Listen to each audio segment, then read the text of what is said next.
Tikonja. Bonjour. Vous êtes actuellement en pleine tournée en Europe et au Canada, l'occasion notamment de présenter au public votre nouvel album qui sortira à l'automne, un album qui s'annonce une nouvelle fois militant et engagé.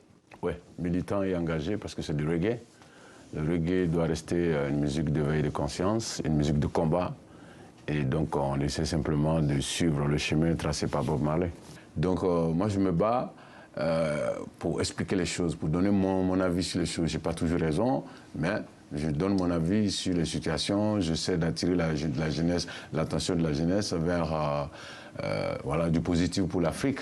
Maintenant, non, je me dis j'ai un rôle à jouer, c'est important. Alors on va justement écouter un extrait de ce nouvel album, ça s'appelle « Où est-ce que tu vas ?» et on en parle juste après. Où est-ce que tu vas? Toi-même tu ne le sais pas. La traversée est dangereuse.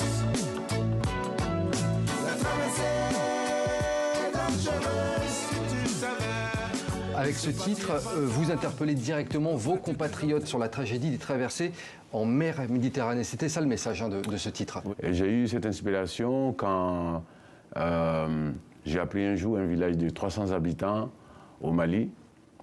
Voilà, ils ont des enfants qui étaient partis en groupe, qui voulaient aller en France.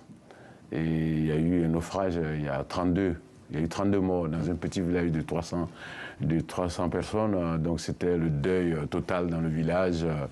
Ils n'ont même pas retrouvé le corps. Et donc voilà, c'est ce jour-là que j'ai pensé à ce titre-là.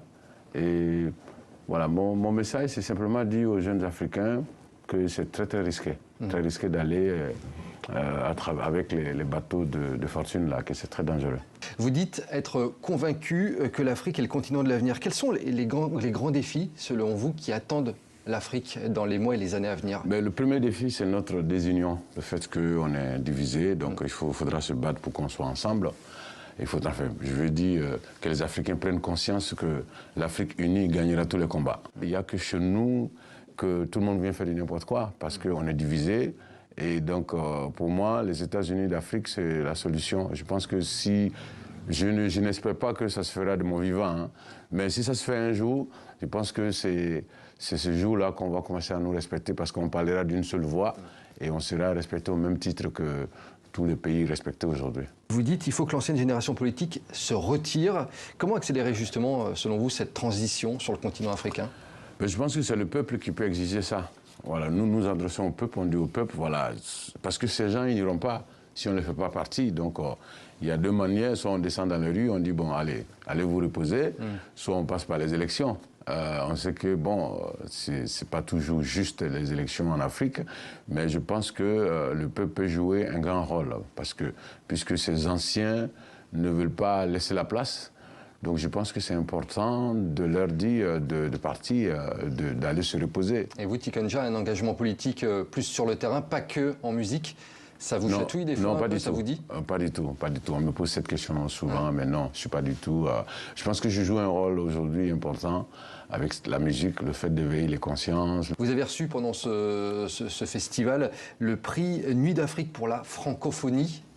La francophonie, la langue française, elle représente quoi pour Tikonja Fakoly? Mais la langue française est très importante pour moi, puisque je chante dans la langue française, je parle la langue française, c'est un peu ma deuxième langue, ma deuxième langue après le djoula, qui est ma langue maternelle. Et donc c'est une langue qui est très importante pour moi. Donc voilà, le fait de recevoir le prix de Nuit d'Afrique de la francophonie, c'est un honneur et je suis très heureux parce que vous savez, des artistes qui, comme on dit, qui n'ont pas la bouche tranquille comme nous, on n'a pas toujours l'honneur de recevoir les trophées, les prix en Afrique, parce que personne ne veut s'associer avec notre image de malpoli. Donc voilà, quand on reçoit des prix comme ça fait plaisir, ça nous galvanise et ça montre que on est en train de mener un combat important qu'il faut continuer. Merci Tikonja Fakoly. C'est moi.